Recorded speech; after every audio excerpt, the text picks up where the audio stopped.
Live from KSAT 12. Good Morning San Antonio starts right now. And a good morning to you. It is Friday. It is July 14th. Happy to be with you guys on this Friday morning. We know how the weekend weather is going to go, don't we? Justin, we need to just have a different theme, maybe just fill half weather with fun, more splooting squirrel photos. That, and did you take into consideration the switch to Celsius or not? I forgot about that. I should have. Okay. I still It's under a mind consideration. trick. Not quite a Jedi mind trick, but a mind trick. Yes, Yeah, I agree with math that. is hard, you know. Yeah, Celsius and splooting squirrels. Got it. I'm going to work on it. I'm going to work on it because you're right. We all know where this is going. You all know what I'm about to say. I can tell you that yesterday we got up to 106, which was not a record. It came up 1 degree shy. But I think the fascinating part here is that every single place here in South Texas was at 100 or above. Even Rock Springs, which is typically one of our cool spots, quote unquote cool, was at 100 yesterday. And we're likely going to get close to a record again today. 84 right now. The heat index is already 92. We're starting to see those heat indices really jump up. Seguin feels like 93. Del Rio feels like 90. And you're going to see these numbers jump up very quickly. Any sort of morning cloud cover is pretty much already gone away. There's still a patch of clouds from Kerrville down to Uvalde and Hondo. Those will not last very long. You just saw there New Braunfels just jumped up to 84. So these numbers are now rising quickly. And around Bexar County, low to mid 80s, but we'll be in the 90s by noontime for sure. And it'll feel like 100 by noontime. 5 o'clock, 105, heat index 108. At least there is a little bit of a breeze out of the southeast. 10 to 15 miles per hour. And then tonight it's slow to cool down. We're going to try to find some positives in this forecast. I'm going to do my best because the 7-day is not pretty. Well, more on that coming up in a bit, guys. Justin, thank you very much. Property tax legislation finally made its way to Governor Greg Abbott's desk, and he is expected to sign it. Last night, Texas lawmakers passed the $18 billion proposal. And so the vote ends months of debate and a stalemate between the House and Senate. When the legislature didn't get a deal done in the regular session, Governor Abbott called them back to Austin not just once, but twice. You can read more about the property tax deal and the reaction from state leaders right now on KSAT.com. Here's today's 9 at 9. A key U.S. inflation gauge cooled last month to the lowest level in nearly 3 years. Wholesale inflation rose by just 1% for the 12 months ending in June. The Producer Price Index is a key inflation gauge that tracks the average change in prices that businesses pay to suppliers. It has now dropped for 12 consecutive months. Eyes on Wall Street after another day of gains yesterday. The tech-heavy NASDAQ up more than 1% for a second day in a row. The Dow and the S&P 500 also up. It follows the smallest hike in U.S. producer prices in nearly 3 years. Hollywood is at a virtual standstill now that actors are joining writers on the picket lines. They voted unanimously to strike after talks with studios broke down. Key issues for both actors and writers are residual payments for streaming services and protection from artificial intelligence. Dangerous weather across the country. The unrelenting heat across the South and much of the West is expected to hit unprecedented levels for the next several days. And there's the potential for a lot of rain where it's not needed. Flood-ravaged Vermont is bracing for up to 4 more inches of heavy rain. Thunderstorms could also be strong today from Boston to Washington, D.C. A ban on TikTok at state institutions in Texas is being challenged in court. The lawsuit takes direct aim at the impact on public universities, saying the ban compromises academic freedom and hinders important research. The filing comes amid growing concern that TikTok could be a threat since it's owned by a Chinese-owned company. The concern is that China could spy on the U.S. via TikTok, but so far there's no evidence of that. The Federal Trade Commission is reportedly investigating OpenAI. It's looking into whether its ChatGPT is harming people with false information about them. An industry trade group says the question involves free speech and is beyond the FTC's jurisdiction. But ChatGPT's creators have themselves urged more government oversight of artificial intelligence, and the company says it will work with Washington. The World Health Organization says the long-used artificial sweetener aspartame found in many foods and drinks could lead to potential health risks, but there's a caveat. The WHO says the evidence was, quote, limited, so at least for now, health officials recommend consuming it in moderation. Nearly 5 million children in 8 states, including Texas, could lose some extra funds for food unless state officials sign up for a federal relief program by today. It's called the Pandemic Electronic Benefits Transfer Program, or PEBT. It's providing $120 over the summer to families whose kids qualify for free or reduced price meals, or attend schools in low-income areas where all students get free meals. The national average for gas is slightly higher due to higher oil prices, which jumped from the upper $60 a barrel to more than $70. But the demand for gasoline has decreased significantly in the last week. The national average for gas is $3.56, 3 cents higher than last week. But we may be lucky here in San Antonio because according to AAA, the average price at the pump here is $3.15, down 3 cents from last week. And that's today's 9 at 9. In your morning headlines, the FDA making history with their latest decision. For the first time, the agency has approved the over-the-counter sale of a contraceptive pill. As ABC's Justin Finch reports, the once prescription-only O pill is expected to be available early next year as a growing number of states restrict access to birth control and abortion. The country now reacting to the Food and Drug Administration's landmark decision approving the over-the-counter sale of the O-pill oral contraceptive. I think that's a good idea that there's a new one-pill option that doesn't have to loop pharmacists or doctors into the equation. I feel a little bit sad because, women are left with that option as their last resort, really. As of now, the once-a-day hormonal birth control pill is prescription only, but with the FDA sign-off, it soon won't even require so much as a doctor's visit. Patients will be able to walk into a grocery store, a drugstore, online, and purchase this like they purchase Advil, Tylenol, or something like that. An independent advisory panel found the O-pill's less complex active ingredient posed fewer risks than other estrogen-reliant contraceptives. The pill could become widely available as early as next January without an age limit. Now, I do think you're going to see some pushback from conservative groups that say, there really should be an age restriction on it because parents should be involved in that. Health experts have pushed for an over-the-counter contraceptive for years, but their campaign took on new urgency after the Supreme Court struck down abortion rights protections last year. Full abortion bans are in place in more than a dozen states. Several others have imposed restrictions. In Iowa, protests at the Capitol where Republicans pushed through a bill banning most abortions after 6 weeks. Governor Kim Reynolds planning to sign that legislation today with legal challenges poised to follow. With the FDA's approval, the big question now, how much will the O-pill cost? The drug maker says it will be affordable and could release pricing details as early as next week. Justin Finch, ABC News, Washington. New at 9, a local nonprofit has been serving San Antonians for over 100 years, impacting everyone from kids to seniors. As Tiffany Huertas reports, the organization is now looking for more volunteers to continue their mission. The most important ingredient in this kitchen is love. This is Spanish rice that we're making for them today, and then this is a picadillo. Monday through Friday, food is cooked and ready to be delivered to seniors living in the West Side community. Volunteers are the ones that make this happen. This morning, the team from the House of Neighborly Service visited someone familiar. I'm very happy, very grateful, and blessed with this organization because they've been helping us a lot with these meals every day. Rosalinda Rodriguez was a volunteer for the nonprofit organization for many years. And now she receives services. I was there doing my help. I was feeling good doing all this volunteer work.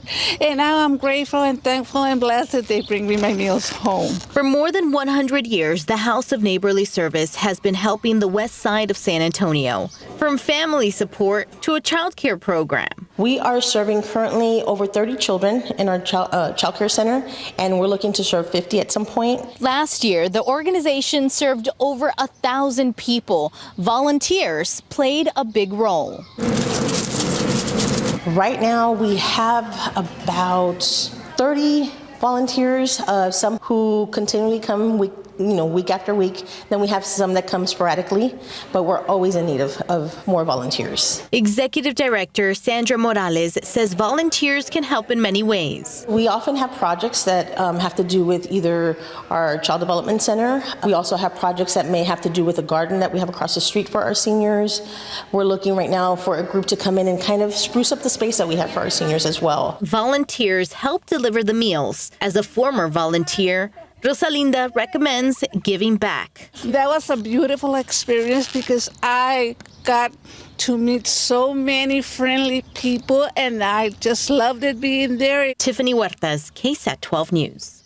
908, 83 degrees. Still ahead on GMSA at 9. Well, things can pop up anytime, and it usually happens, of course, the worst of times. Coming up, how you can build your emergency fund better. We are celebrating Shark Awareness Day today. When we come back, we'll hear from an expert from SeaWorld here in San Antonio about these apex predators. In case you are not aware, today is Shark Awareness Day, and SeaWorld San Antonio is teaching us some valuable lessons about sharks. That includes some false myths and fun facts about the apex predators of the sea. They play a vital role to keep the balance in our oceans. Sharks are amazing creatures. They keep the ocean's ecosystem in balance. They can live up to 100 years old, but there are a lot of myths about them that are not true, and SeaWorld wants to debunk some of those. The two main myths are that they are always hungry and that they want to attack humans.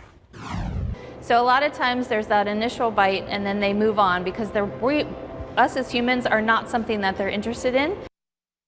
SeaWorld is home to 5 different species, and one of these I'd never heard of before. So we've heard of the sand tiger shark, brown shark, zebra shark, nurse shark. Never heard of the white spotted bamboo shark. They're actually beautiful. Yeah, one of the things that these sharks all have in common is their teeth. Each shark uses about 3,000 teeth during their lifetime. It's kind of like a conveyor belt. So if a tooth falls out, there's another tooth right behind it to take its place. Some other fun facts about sharks. Their skeleton is made of cartilage rather than bone, and their skin is covered by tiny, flat, V-shaped scales that are more like teeth than fish scales.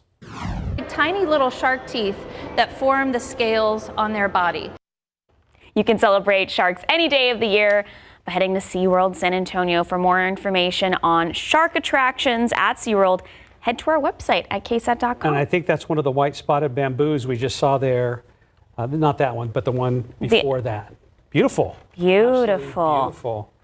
Outside with live cam, already 83 degrees out there, headed for a high temperature near 1,000 degrees Fahrenheit later on today. Surface of the sun right here in San Antonio, right, Justin? But it's only like 28 degrees Celsius, so there's. Is it 20? I thought, okay, what is 100 degrees Celsius? Is that 40? Yeah, it's somewhere in that range. I have to do the math real quick, but yeah. Quick math. Yeah. Math happening before your eyes. Somewhere in there. Calculator. I need some more sleep to do that. But yeah, Celsius sounds a lot better. You're right about that. That's a good point. And earlier we were talking about the exploding squirrels. So Skywatcher Oscar, who's creative, only you can stop squirrel exploitation. That's where it came from Love Oscar. That. Exploitation. Thank you, Oscar. He's done some good stuff this week, including a full-scale video on YouTube of all the KSAT Connect splooting pics. Down at the bottom, you can hardly see it, but it says, "Give your squirrel a drink of water ASAP." Be thankful you did. Yeah, water's hard to come by these days too. We're still very much in our drought situation, but one thing we're keeping tabs on is the 100-degree days. 19 so far, and we're probably going to add to that today, tomorrow, and over the next 6 to 7 days. Now, if you're keeping tally at home, we had 58 last year. It was a very, very busy year for triple-digit days.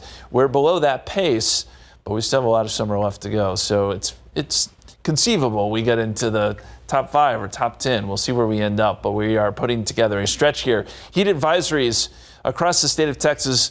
We're taking away some of the excessive heat warnings as heat indices come down a little bit. But regardless, hot is hot, and the heat is really starting to pick up across parts of California, where in Death Valley today it's going to be around 123.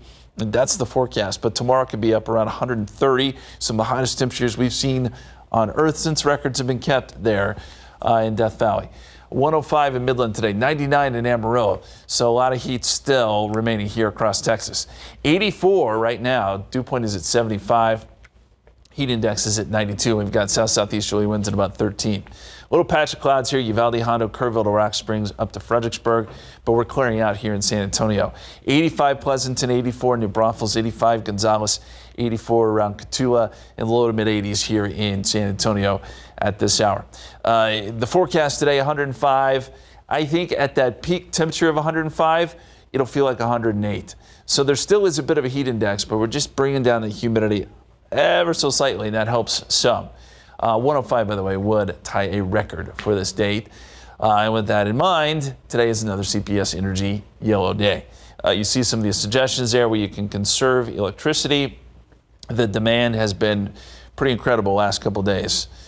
As we look at the tropics, some action here. We've got a tropical, or hurricane, I should say, Calvin out in the Pacific.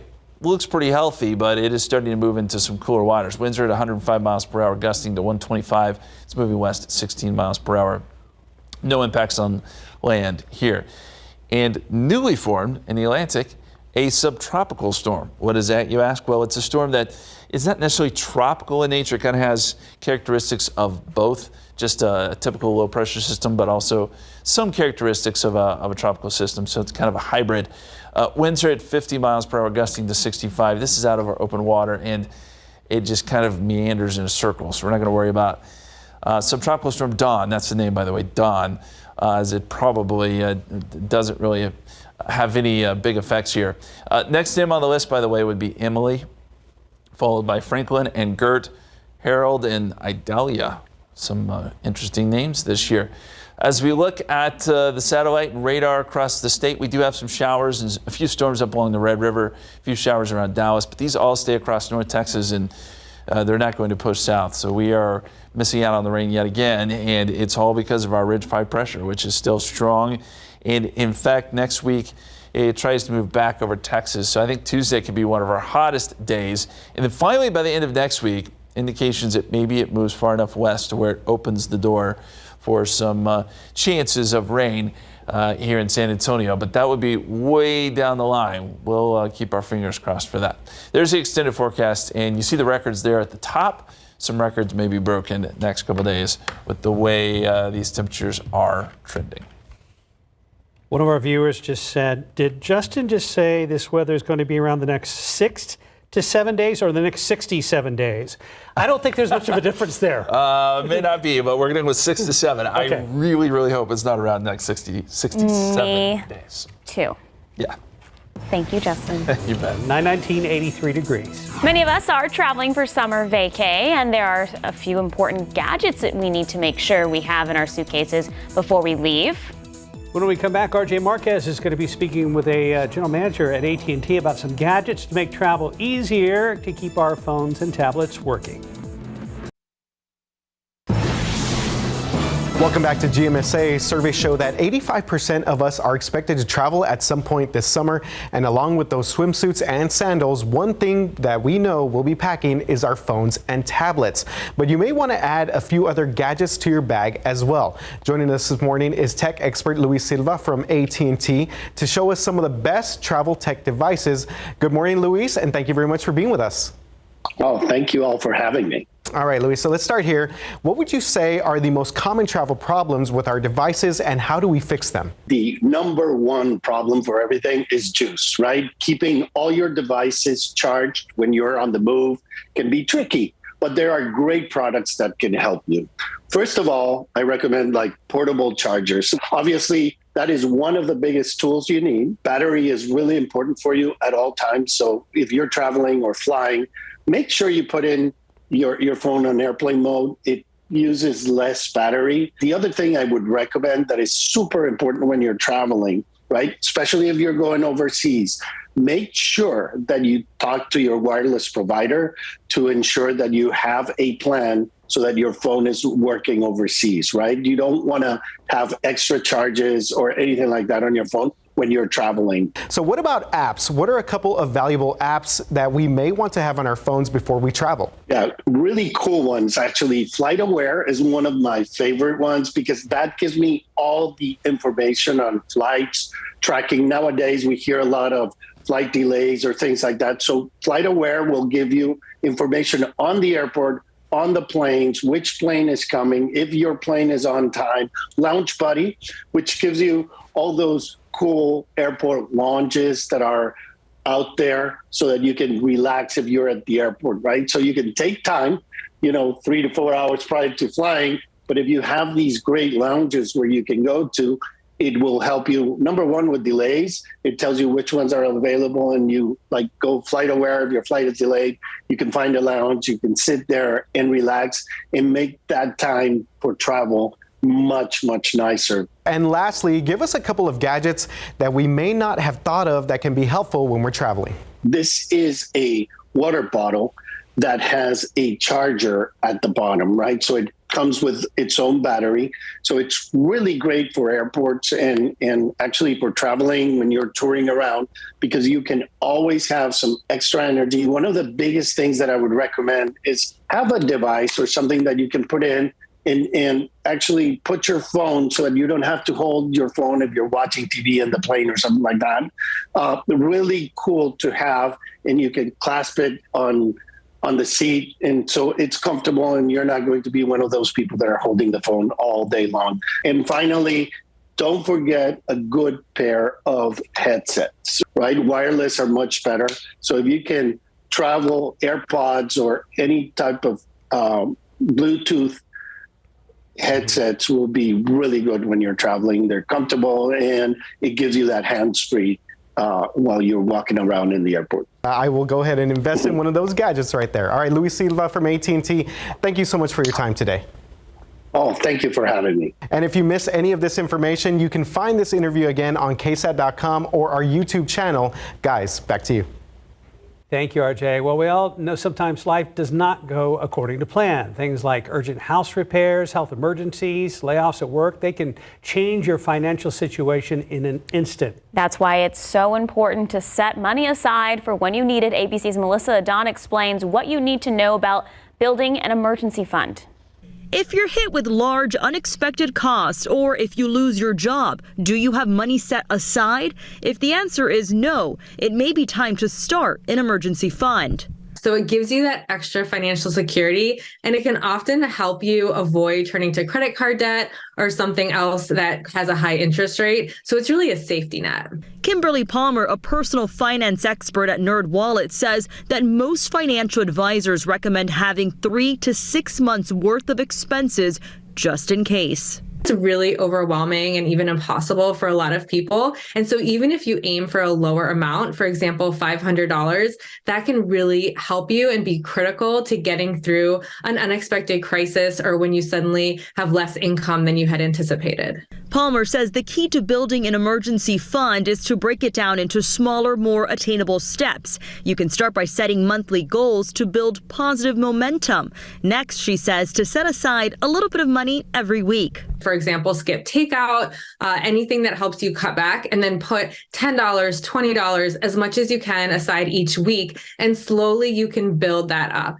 If your employer offers direct deposit, Palmer suggests automatically routing a portion of each paycheck into your emergency savings account. That way you know that it's growing and it's happening even without you having to actively manage it. Another way to automatically save is to use mobile apps that round up purchase amounts, transferring the change from your transaction to your emergency fund. Not just sitting there, it's actually growing, and it's also safe. Melissa Adon, ABC News, Los Angeles. Clever. 928, 84 degrees. There's more ahead on GMSA at 9. Including the options borrowers have as federal student loan payments resume this fall. And more details about the World Health Organization warning people the sweetener in some drinks and foods could cause cancer. We'll have that story in just 3 minutes. Before you open that next can of diet soda, you may want to consider a new warning about sweetener in that drink. The World Health Organization now says aspartame could cause cancer, but as ABC's Andrea Fujii reports, other experts say that warning may be overblown. This morning, the World Health Organization is out with what appears to be a troubling headline about the artificial sweetener aspartame.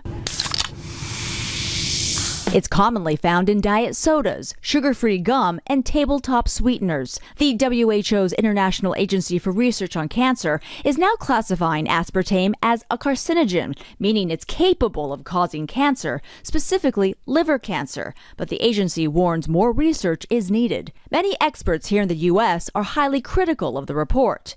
And I think that it's unfortunate that IR puts this out because they're really not involved with the actual safety assessment of substances. And this is only going to add to confusion and alarm in the public, and it's totally unnecessary. The FDA saying scientific evidence has continued to support the FDA's conclusion that aspartame is safe for the general population. Aspartame has been widely used since the 1980s. Experts say this report does not mean people should change their lifestyle as long as they consume only a moderate amount of aspartame. So how much is safe?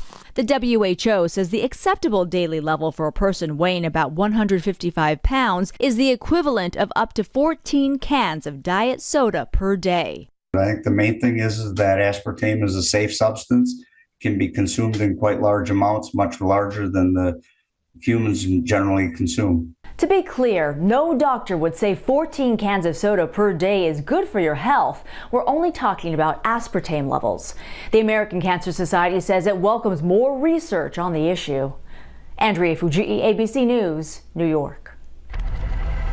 Taking a look outside with live cam, already at 85 degrees, only 9:33 this morning. And the graphic behind you, Justin, when I see all the bright colors, it's kind of like, huh.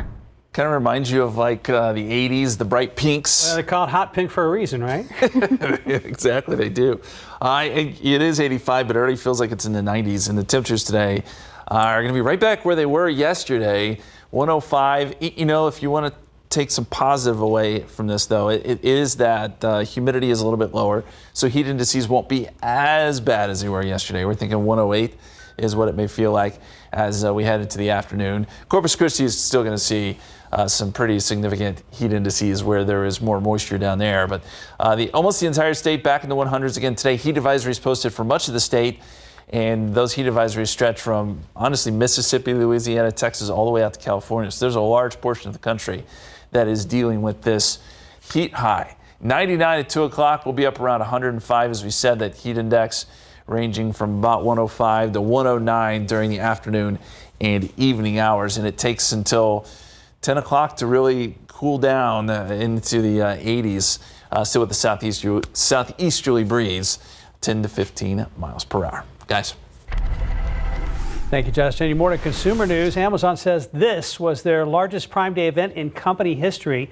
People spent $12.7 billion during Prime Day sales this past Tuesday and Wednesday of this week. That's a 6.1% increase from a year ago. Amazon said Tuesday was the single largest sales day in company history. So get this, shoppers bought 375 million items over the 2-day sale, up from 300 million last year. A major shift for federal student loan borrowers and the U.S. economy is on the horizon. This fall, millions of federal student loan borrowers will make their first payments since March of 2020 when a pandemic pause took effect. CNN's Karen Kafa gives us a look at the economic impact and options for borrowers. After a 3-year pandemic pause, federal student loan interest will begin to accrue again in September and payments will resume in October.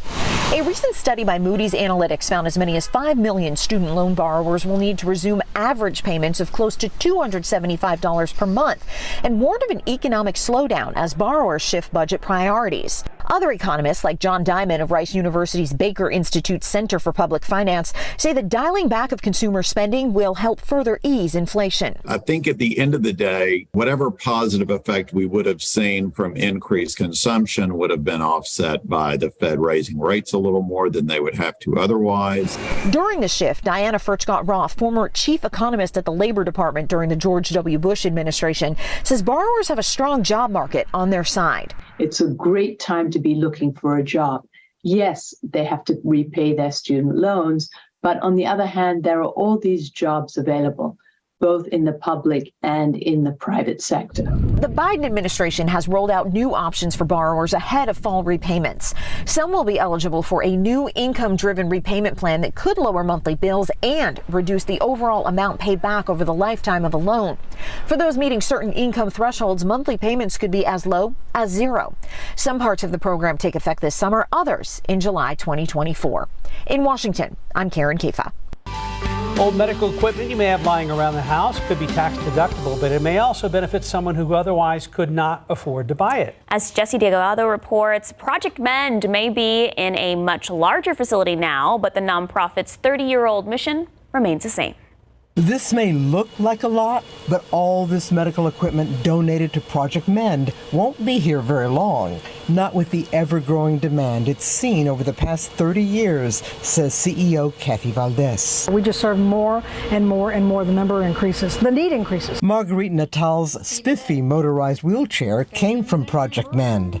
She says it also gave her the only taller-than-normal walker they had to help her posture and mobility. So I was really grateful. I'm really grateful. That's the impact that we make on an individual's life. But not before donations, regardless of condition, are repaired, refurbished, and sanitized. Only then, they say. Medical equipment you no longer want or use can make a huge difference in the lives of others. At virtually no cost, except for a $20 yearly membership fee and a prescription from a medical professional. We need that person to tell us medically what is it that they need. Ricarda Alfaro Munoz says what her mother was prescribed improved her quality of life. It's such a blessing. Her grandmother agrees. More people ought to donate their unused medical equipment, like the hospital bed she has from Project Mend. Because that's the way you worship the Lord, by taking care of the elderly and the sick.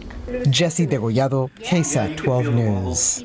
Here's how you can help. Call into our KSAT Community Phone Bank next week. That's Thursday from noon all the way through 10:30 at night. Volunteers will be able to accept your financial gifts to help Project Mend further its mission. They'll also tell you where you can drop off any wheelchairs or other equipment you'd like to donate. Project Mend's donation drive is next Saturday, the 22nd, from 9 a.m. to 1 p.m. It will be in the parking lot of the Wonderland of Americas on Fredericksburg Road. And all donations, of course, are tax deductible. 9:39 now, 85 degrees. You're watching GMSA at 9. So we mentioned it was Shark Awareness Day and heard from an expert from SeaWorld San Antonio, but another place is also celebrating these incredible creatures.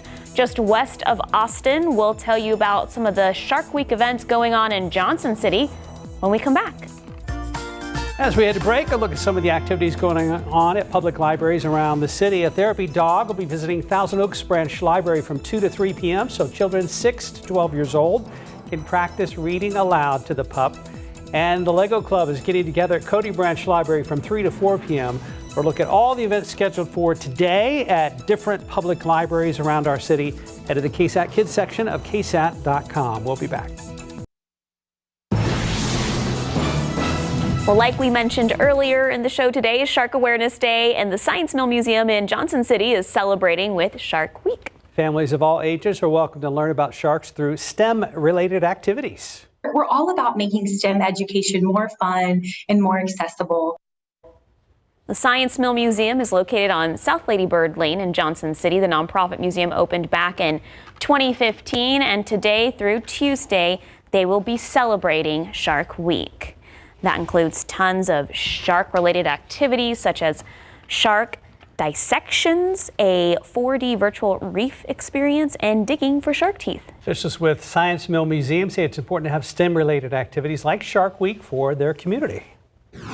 All with the goal of introducing children from rural communities, from our area, all about what the opportunities that are out there and the innovative activities and wonders that are being created each day. For more information on the Science Mill Museum's hours and tickets, just head to KSAT.com. Let's check on the flamingos out at the San Antonio Zoo. It's always a great day to go to the zoo and see how things are looking out there. Bright sunshine. They're just kind of hanging out. All these birds are retired from the original opening of Miami Vice on NBC. I wonder... That's a joke, by the way. I wonder if their feet get hot. Like, you know when you're at the beach and you're not wearing shoes, you're barefoot? Like this one here? Right. Pretty quick. Maybe Notice they're all lined up in the shade. Smart, except for this one over here. Heading for the shade. He's like, trading spot. Or maybe they rotate, like rotating spots since there's not a lot of It's like room. a hockey match. It's like a we're watching whoa, very whoa. unusual Drama. migration pattern going on. Is it something we said? Can you tell it's Friday? Oh my. Good Lord. Some drama's going down in the pond. Like it's like someone's like, fight, and they're all like, what's going on? This is. Unless someone, you know what? I bet you someone's feeding them. And the people that work at the zoo goes, what are you guys talking about? This is fun, making up our own narrative. And everybody in the production booth is just happy to sit on this shot right here. Because you know what's coming next. We don't really want to get into This is way more fun. Somehow I think the producer thinks this is more exciting. I know, because we're still on it. Oh my God. How much longer can we stretch this out? I know weather's usually about 2.5, 3 minutes. Alex, can we just keep it here for the next 2, maybe the weather for 30 seconds? There it is. How long could we go? Good job, guys. Let's wait for that one. Okay, well, find some shade just like the flamingos do. Pretty much sums it up. I am going to talk a little bit about the Saharan dust. We've had a lot of questions about this. And a lot of people asking, well, hey, I have allergies. Could this be the reason? My guess is no, because this concentration is really light, and keep in mind it's suspended way up in the atmosphere. So it would take a good concentration for you to have effects down where we are. And we see that from time to time, but that's not the case this go around. This is a really light concentration that'll be over us this weekend. Maybe some slightly thicker clouds moving in by Wednesday, but I still think that you're not going to notice it all that much, and air quality is okay. But that's the latest with the Saharan dust. And as we look forward in time beyond that even, there's nothing that shows very thick plumes of dust moving in. Now, Florida, it's a different story. They've already seen some of that, and they may see a bit more going forward. Current temperatures across the country, still really nice up north. Denver, Wyoming, up to Montana looks really good, but all the heat is kind of relegated to the south and southwest, and it is hot. Phoenix was struggling to drop below 100 this morning. They're now at 94, and they're starting to warm back up. But I show you that area because we're going to be keeping a very close watch on Death Valley, where temperatures could get up to 130 next couple of days. Here around Texas, it's mostly 80s. With a few 70s up in the hill country, or not hill country, excuse me, the Texas Panhandle. And that's because there's been some rain up there. And we're still seeing a few showers right along the Red River. These are all tracking out to the east. You got some severe weather up there across parts of Kansas, but it all stays to our north. And none of it is moving down where we are, and that is unfortunate. I wish we could at least get some clouds out of this, but we're not even going to get that.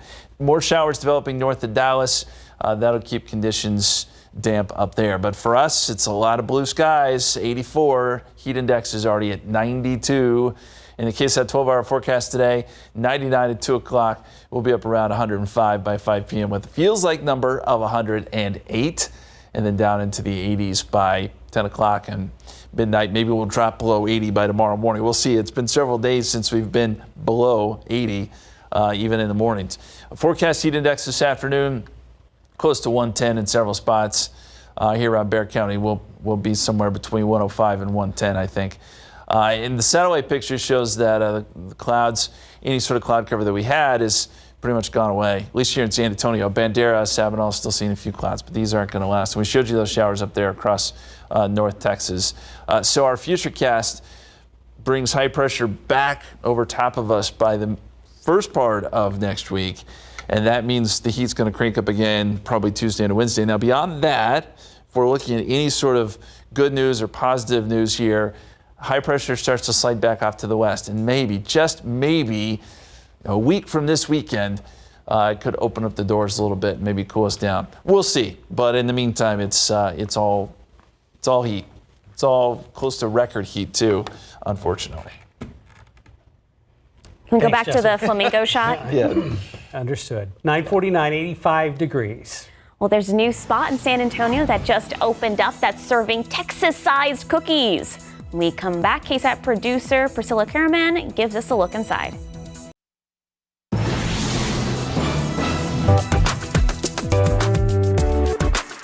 there's a new cookie spot here in San Antonio, and it's trending all over social media. So we went inside Cookie Plug to see what all the hype's about.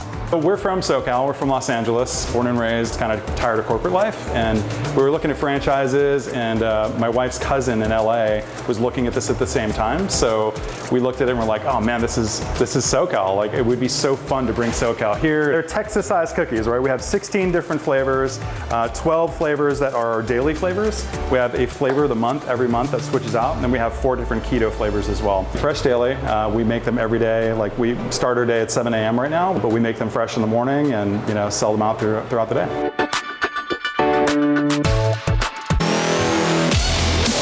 Let's talk sports for a little bit. Spurs Summer League continues tonight. They played the Detroit Pistons at 8 p.m. our time without Wemby at the Thomas & Mack Center in Las Vegas. Both teams are 2-1. Some entertainment news before we go. Lisa Marie Presley's cause of death has been revealed. According to a report by the LA County Medical Examiner, Presley died from a small bowel obstruction. It's a blockage in the small intestines, often due to things such as a hernia or scar tissue. In this case, the deputy medical examiner attributed her small bowel obstruction to complications from weight loss surgery. The toxicology report did show some prescribed meds in Lisa Marie's system, but they are said were not a factor in her death. Beyonce is bringing her Renaissance tour home to the U.S. after kicking it off in Europe. The first U.S. shows will be in Nashville, Louisville, Minneapolis, Chicago, Detroit, and the New York area. Beyonce's tour schedule runs into early fall. She makes stops in Arlington and in Houston in September. And this is more sports than entertainment, but 3-time Olympic gold medalist Gabby Douglas says she'll return to competitive gymnastics. She posted on Instagram yesterday hinting at possibly competing in the Paris Summer Olympics next year. Douglas won 2 golds in London in 2012, won a team gold in 2016 in Rio. Her return means all 3 previous Olympic gold winners in the all-around event will compete in Paris because Simone Biles and Sunisa Lee have already confirmed that they have registered for next summer's Olympic Games. Good luck to them. And I'm going to keep this short and sweet because I think you know what's ahead. Temperatures will be in the triple digits today. We're already closing in on 90 degrees and triple digits all the way through the 7-day forecast. There it is, Flamingo Cam. Okay, so earlier That's we back. had some drama happening at they all rushed to the pond area. But looks like things are all good. They're doing their normal rotations, and that one sliver of shadow and the tree, we have 2 braving the hot sand. We do. You would think they would just be in the water the whole time. Not Right. yet. That's later today. Oh, okay. They have a very regimented schedule. Well, I mean, if they're all in the water. Right. So noon, dining room, 2 o'clock, more sun, 3 o'clock, nap, 4 o'clock, pedicures, 5 o'clock. Bingo. Finally, more pool time. In case you're Bingo. wondering. And in case you're wondering why you guys only show flamingos, we're working on some other cameras out with our friends at the zoo. Flamingos are pretty good. There. Have a great day.